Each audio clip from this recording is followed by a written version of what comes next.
If you are into black metal, you most likely know at least something about the LLN. The unconfirmed rumors, the hard to find archaic sounding demos, most of which are bootlegs. Here I will be sharing what I know about the legendary French scene, along with showing the releases that I have in my collection. I will briefly go over the bands that I don't have anything from as well, but not as much. This won't be a comprehensive video regarding the LLN, so it will be left to you to fill in the gaps. So LLN stands for Les Legions Noirs. I don't know if I pronounced that correctly. My French is non-existent, but or in English, the Black Legions. We can just keep it at that, I guess. The LLN was a collective group of young black metal fanatics located in or around the city of Brest in the Brittany region of France. The scene was at its most active in the years from 93 to 96, but had its roots in the tail end of the 80s and very early 90s. Some still somewhat active until the early 2000s, but it's hard to say exactly when it started and when it ended. What drew me to the LLN years ago was all the crazy things you would hear about the members. Everything from torture to kicking out Maynock of mutilation for his heroin addiction. And I gotta say, my all-time favorite, which this one cannot be confirmed as far as I can tell. I have looked and looked and looked and asked and asked and asked to try to confirm this, but it kind of goes like this. So years ago, I had a buddy who was he was an early he was an early black metal fan. He was basically there just about from the start. So he has many years in the black metal underground. He told me that Scott Connor of Zastor was actually largely responsible for LLN bootlegs coming to the U.S.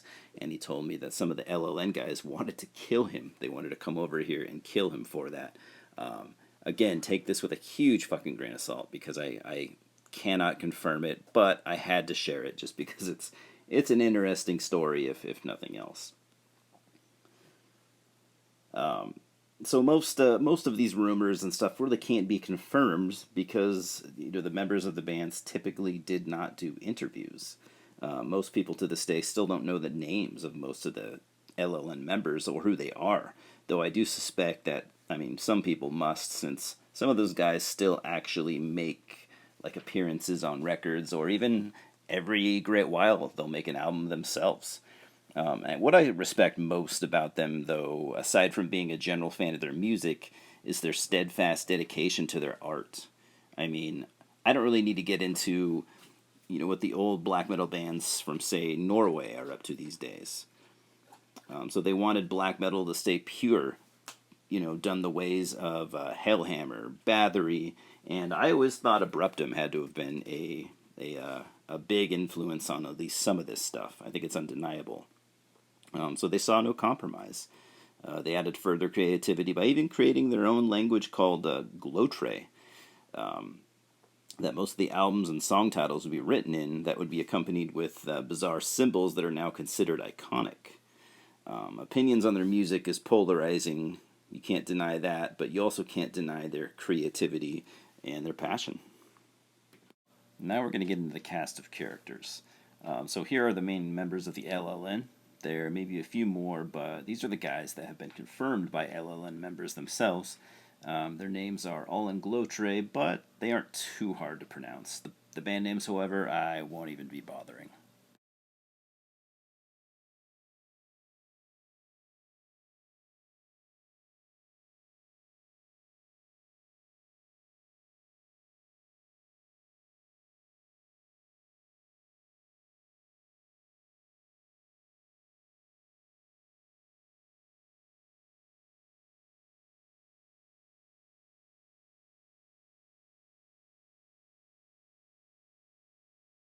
Now for the releases. This is where things get interesting. As I said at the beginning, most of the releases are bootlegs. The recordings were passed around to select band members and friends, so who bootlegged them, we can only speculate. Sure, some of this stuff was released on labels like End All Life, Drakkar Productions, and Full Moon Productions, and even then, the bands claim that most of those releases were not approved by the bands. Almost all of the releases were demos. The only band to release full-length albums that I know of was Mutilation, and those mostly came after Maynok left the LLN, I believe. I always felt like, in their spirit of staying true to pure black metal, demos were to.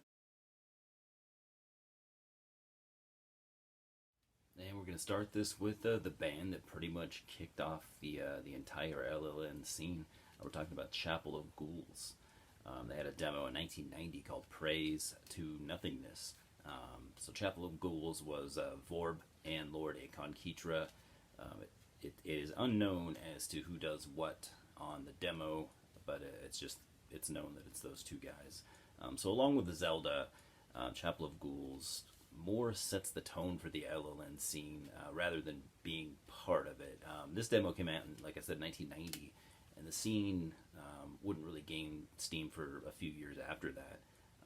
This would be also one of the earlier French extreme metal bands. Some actually say the first French black metal band. However, I don't know, I hear more death metal, but that's neither here nor there. And the band name is most likely taken from the Morbid Angel song.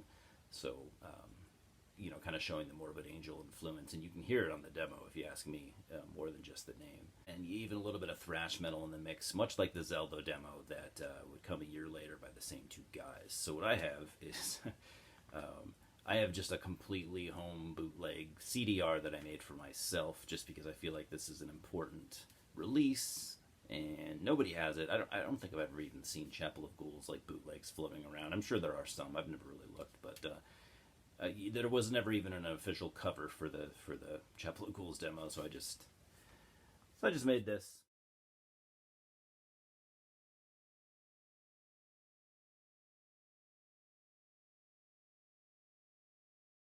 All right, now we're into the year 1991. We have Zelda with the March 1991 rehearsal. This is a bootleg, a decent one though. So Zelda was basically a Vatre, which was Vorb going by a Vatre for this demo for some reason, and Lord Akon Kitra. It's unknown as to who did what on the demo, just like the Chapel of Ghouls. This demo could be seen as the roots of the LLN, just like Chapel of Ghouls. Zelda played death metal with bits of thrash and heavy metal. Not really any black metal to be found here, if you ask me. It's clearly the work of naive kids, but you could still tell that they were onto something. The playing was rather unconventional, off-kilter riffs, not really typical sounding death metal by any means. So you could tell there was a reason why this wasn't just another Chapel of Ghouls demo. Might have been the same two dudes 1 year later, but it was a completely different band.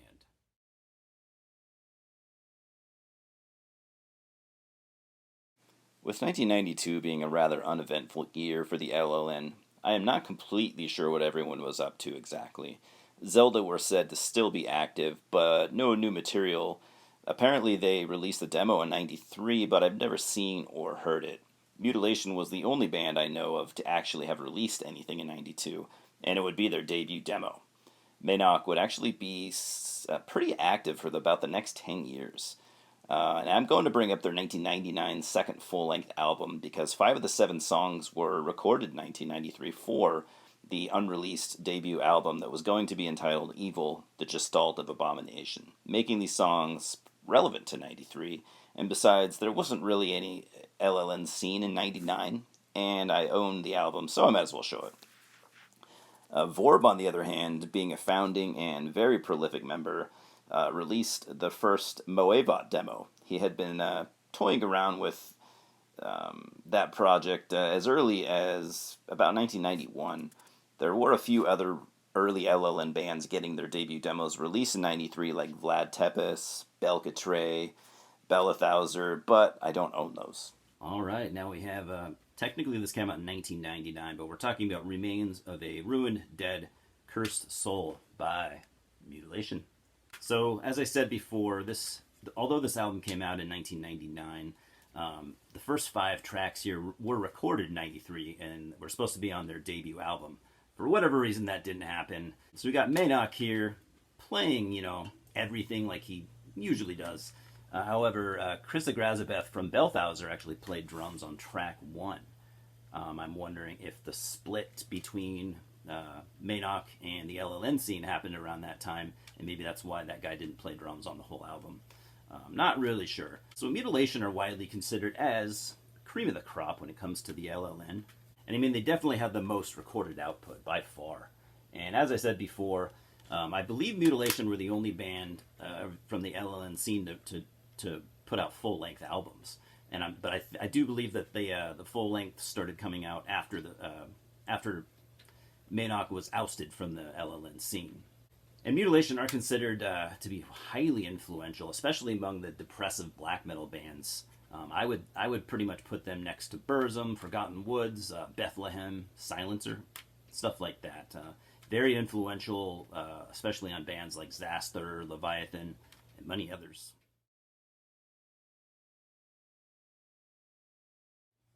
All right, now we have one of the earlier LLN releases.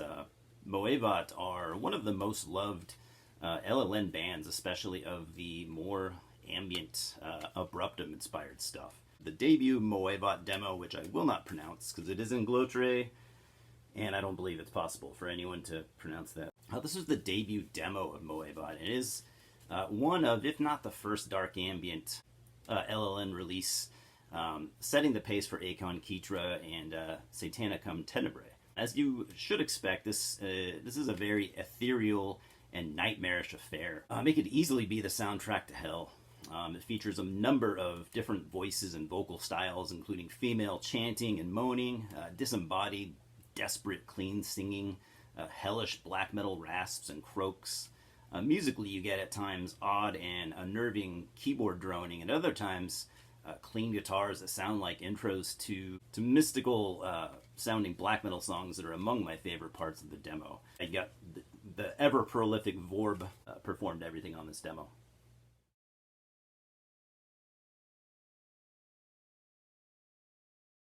"1994 was the year that the LLN scene started to gain steam. Not their busiest year, but things are starting to fall into place. In addition to the demos I'll be showing, Belcotre recorded 2 demos, and we're still gaining some major footing. Moebot released a mysterious compilation tape, the ever-prolific Mutilation recorded 2 demos and an EP, one of which I'll be showing. Moebot, with his Satanicum Tenebrae project, released 2 demos, one of which I'll be showing. Vlad Tepes would release 3 demos, showing that along with Mutilation, they were just an unholy force to be reckoned with. Alright, so in no particular order with the year of 1995, we're going to start with the promo 1994 from Black Murder. So Black Murder featured Vorb, Vlad, and Vorlock. You know, this was kind of considered, at least from what I've heard, kind of considered a side project of, you know, the Vlad Tepes guys. And it definitely shows in the music. This is their first release. This is just pure black metal. Fast riffing, you know, chaotic, wild guitar solos, completely unhinged vocals, a bit more structured than some of the more weird black metal among the LLN. These 2 tracks are some of my favorites among the LLN, and this, although this does leave you wanting more, this wouldn't be the last that you would hear from Black Murder. So, as almost all, probably 99% of this LLN stuff I'll be showing, it's bootlegged. And 99% of the LLN stuff that you will ever find. I don't know why I feel the need to say that every time, but this is just printed on computer paper, looks decent, and it sounds decent, so I will take what I can get. Those are the 2 tracks you get here. And yeah, Black Murder, definitely one of my favorites. Next up we have Satanicum Tenebrae with Voices of the Dark, Call Me to Suffer. This was a project by Moebot. This is not black metal or metal at all. I've always used the term dark ambient, you know, to describe this. It's dark, fucked up, nightmare fuel. This, along with some of the other LLN bands, I've always thought surely must have been inspired by Abruptum. In fact, I should give you a pretty good idea as to what this sounds like. Pretty much 25 minutes of, you know, distorted, agonized screaming with piano and other harsh-sounding elements. This is what we're looking at here. Kind of a cool logo for what it is. Again, dub tape. And yeah, there's not really anything on the inside of this. It's just single-sided. printed on computer paper. The cool logo stuff on the side of the J card. Yeah, this is a weird one for sure. This was a hell of a grower for me. For the longest time, I wasn't a big fan of this, and to be honest, even to this day, it's not my favorite. But it's a cool, weird, occasional listen, at least in my collection. So yeah, Satanicum Tenebrae, Voices of the Dark, Call Me to Supper. So this band, I will not bother to say the band name, being it's impossible, but it'll be right there, along with the album title. I do like this logo, I will say, with the rat and stuff. I think it's pretty cool. So this band was pretty much comprised of Vorb on guitars and drums and Maynok on vocals. I would be hard-pressed to imagine someone listening to this frequently, but it does have its fans. This is the sole demo from this band, and it is 17 minutes of weird, dissonant, yet clean guitar strumming with minimalist drumming and fucked up vocals by Maynok, as you might expect at this point, which are my favorite part of the demo.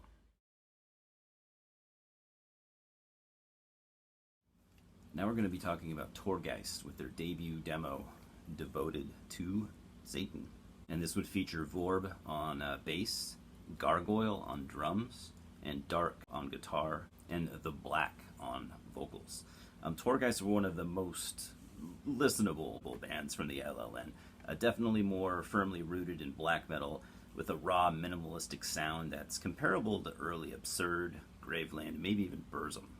The riffs are pretty punky at times. The drumming is very early black metal style. Simple, repetitive. You can easily see why Torgeist were a fan favorite, and definitely essential LLN listening. So this is the bootleg demo that I picked up not too long ago. I'll show that again.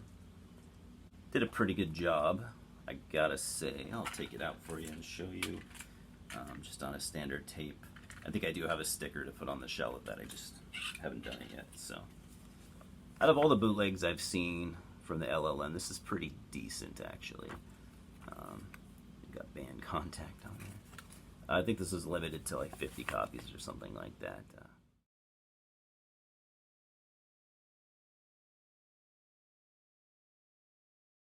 For diehard LLN fans, 1995 was quite the year for this scene, as many say that it was their favorite. I haven't counted the number of releases, but it was possibly the most productive year. But it would also be nearing the end for reasons that I don't know. Creative burnout? Inner scene struggles? Who knows? But I've always said that ending something when all has been said is the sign of a true artist. Akon Ketra would record their first demo.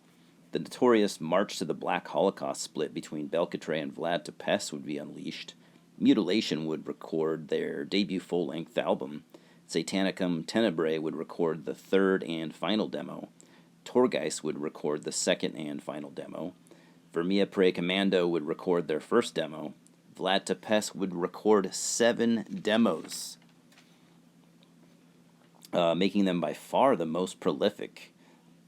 Also worth noting, 1995 was the year that the Black Plague fanzine came out. Reading through it would seem that Maynok was the curator, but I really can't confirm that.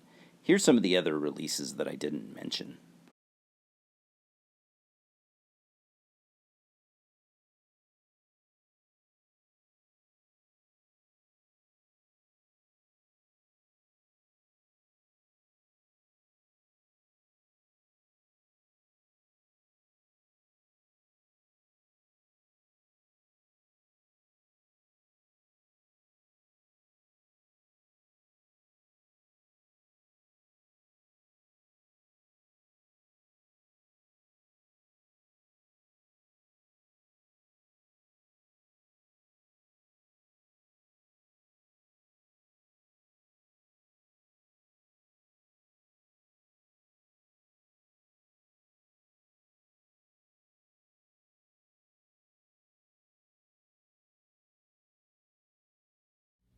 Alright, and kicking off the year of 1995, we have the third and final demo from Satanicum Tenebrae with Sewell.